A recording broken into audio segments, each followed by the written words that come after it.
Então, daí toda essa questão que envolve o prefeito lá, José Simão. Mas vamos falar agora a respeito do caso do engenheiro que foi encontrado morto dentro do carro. Nós estamos falando do doutor Sávio. A polícia, como você disse, Tiago, trabalhou inicialmente com a hipótese de um homicídio. Nenhum objeto foi roubado. Nenhum objeto foi roubado. O celular dele ficou no bolso da camisa e a carteira com dinheiro dentro do carro. Latrocínio afastado a partir daí. A questão do latrocínio foi afastada nesse momento. Mas aí a polícia começou a trabalhar com a possibilidade de assassinato. Assassinato por encomenda, por raiva, por qualquer coisa. Não se sabia por quê. Os policiais chegaram lá e começaram a conversar com as pessoas da própria construtora, Joelson, para saber se existia algum tipo de inimizade do engenheiro com alguma pessoa da obra. Já aconteceu aqui no Brasil, por exemplo, de uma pessoa ser demitida de uma obra e depois tentar se vingar do engenheiro responsável. Então levantou-se essa possibilidade para se tentar definir uma linha de investigação. Mas aí essa linha também está sendo descartada a partir de um vídeo que mostra as últimas movimentações do veículo e, no caso, as últimas movimentações do engenheiro. Aqui é o vídeo. Nós voltamos ao local e conseguimos hoje esse vídeo aí, Joelson, 6h43 da manhã, esse é o carro, um utilitário do engenheiro. Esse aí. Exatamente o carro. E ele vai entrar agora à direita no estacionamento do estande de vendas da construtora.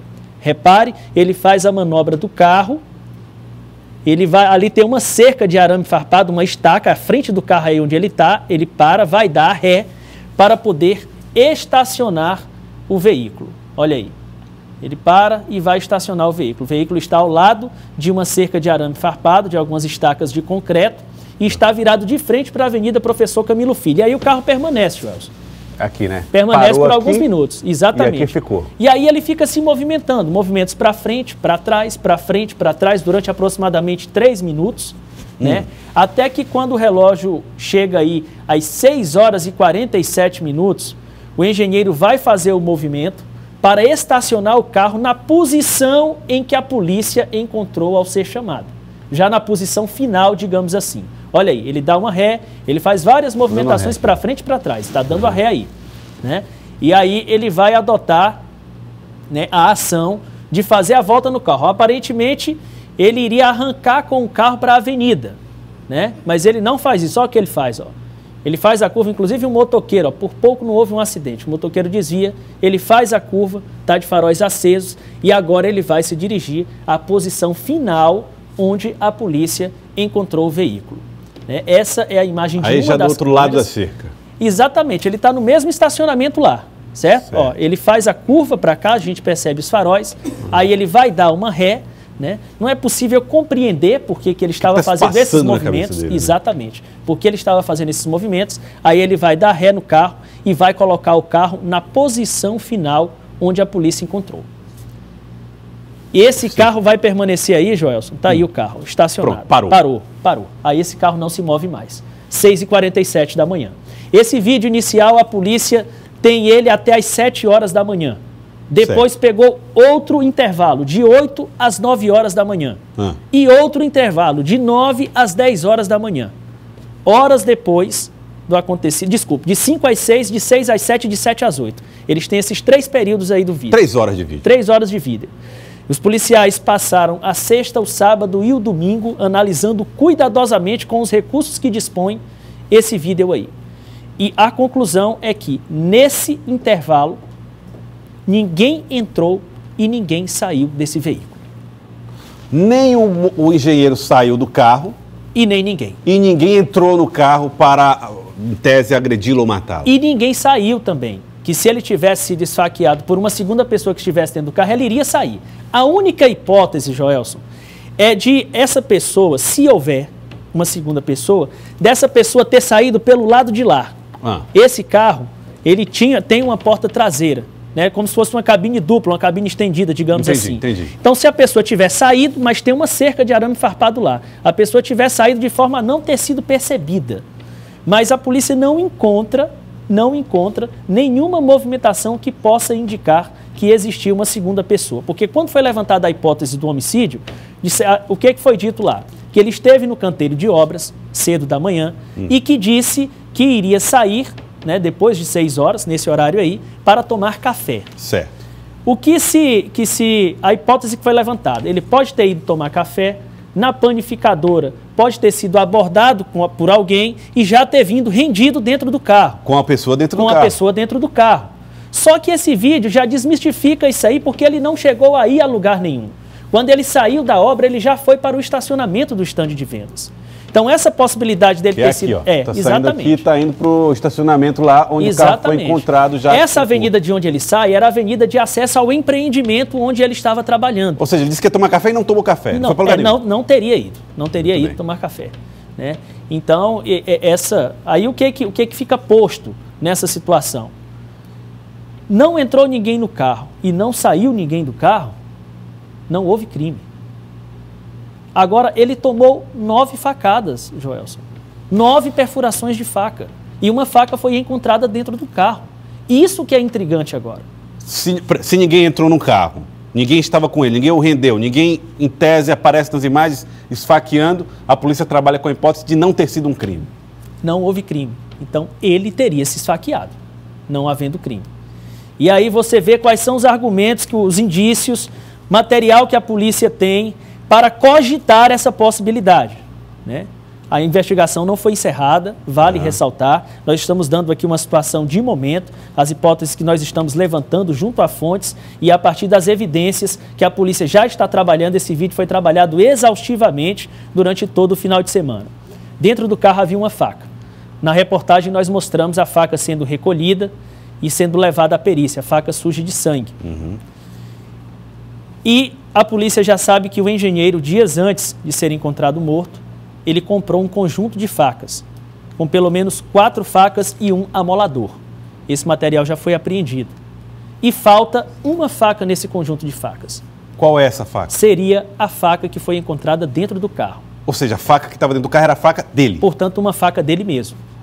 Uma Olha faca de uma coleção que ele comprou. A polícia também está investigando um possível tendenciamento dele, uma possível inclinação para tirar a própria vida, um possível sintoma de depressão. A polícia já sabe que o engenheiro estaria tomando medicamentos antidepressivos. Sei.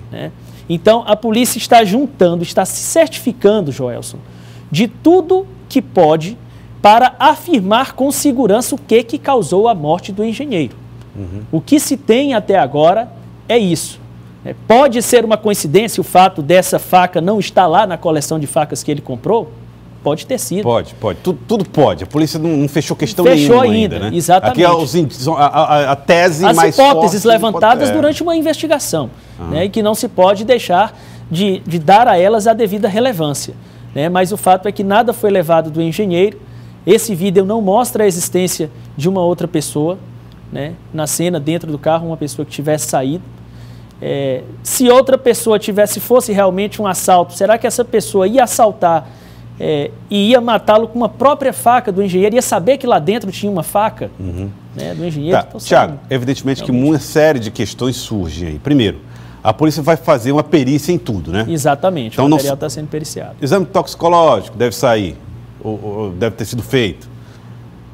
Impressões digitais. Isso vai ajudar a desvendar muita coisa. Papiloscopistas estiveram lá, verificaram na porta, no interior do carro. Qualquer impressão digital diferente que houver nesse veículo vai ser identificada. E aí vai confirmar ou negar essa hipótese? Exatamente. No momento, uma hipótese. A polícia não fechou questão. A polícia tem um vídeo das 6 horas da manhã até mais ou menos as 8 horas da manhã, né? Das Exatamente. 5 horas até 6 tem, horas inclusive, em outro ângulo, viu, Joelson? Não sei se nós já temos disponível aí.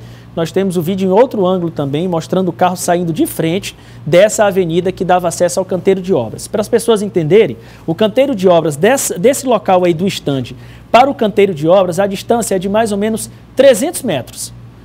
300 metros. Então, a única possibilidade de ter entrado alguém nesse carro e saído seria nesse intervalo de 300 metros para não ser percebido. Dele deixar a obra até chegar ao estande, porque no momento em que o carro chega ao estande, a gente já vê que ninguém entrou, ninguém saiu. Então tem uma câmera frontal dessa avenida. Exatamente, uma câmera que está apontando nesse sentido aí.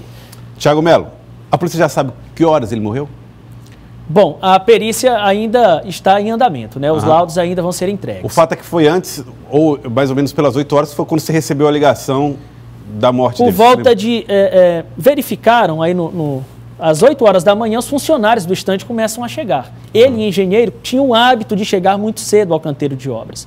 Então, por volta de 8 horas da manhã, as pessoas viram o carro lá, no estacionamento, só que se você olhar bem a imagem, a entrada do estande é justamente por essa avenida e não por aquela.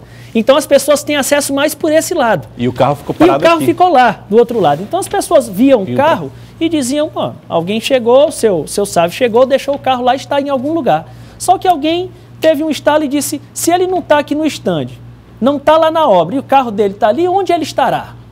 Aí uma pessoa disse, vá lá olhar, pediu a um funcionário para ir olhar. E quando o funcionário olhou, verificou que ele estava dentro do carro, já sem vida. Isso por volta de 8h30 da manhã. Portanto, nós temos um crime que aconteceu aí pelas 8, ou antes das 8 horas, sei lá. Certamente, talvez antes das 7 ainda. Né? O momento que ele para aí, antes das 7 horas da manhã. Tem uma informação complementar que ficou aí nesse local onde ele estacionou inicialmente, uma carteira de cigarros, ele era fumante, né? E algumas pessoas disseram lá, a polícia está verificando essa informação, que seria um cigarro do mesmo que ele costumava consumir. Né? Então ele poderia ter atirado essa carteira de cigarros fora. Alguma pessoa até cogitou, bom, como se falava em latrocínio, pegaram os pertences dele e deixaram o cigarro cair. Né? Mas na verdade os pertences dele estavam todos dentro lá. do carro. Então há um caminho ainda a ser perseguido, Joelson, pela polícia, até a finalização dessa investigação. Inclusive, a gente vai, a partir de agora, dessas constatações também, saber como é que a família está acompanhando tudo isso, né? Se realmente procede essa história de uma inclinação para comportamento depressivo. Né? Nós vamos atrás de todos esses detalhes e acompanhar essa investigação até o final, porque realmente é um caso intrigante, incomum, né? Uma pessoa levar 9 facadas, né? Pelo menos ela sofrer 9 perfurações, ela mesmo se aplicando essas perfurações. Né? Então é um caso intrigante, certamente polêmico. Nós já tivemos outros casos aqui no Piauí que suscitaram muita curiosidade. Né? E aí as pessoas perguntam, seria novamente um caso desse tipo? Esse caso do engenheiro? A polícia está se certificando de tudo que é possível para dar uma resposta final. Yeah.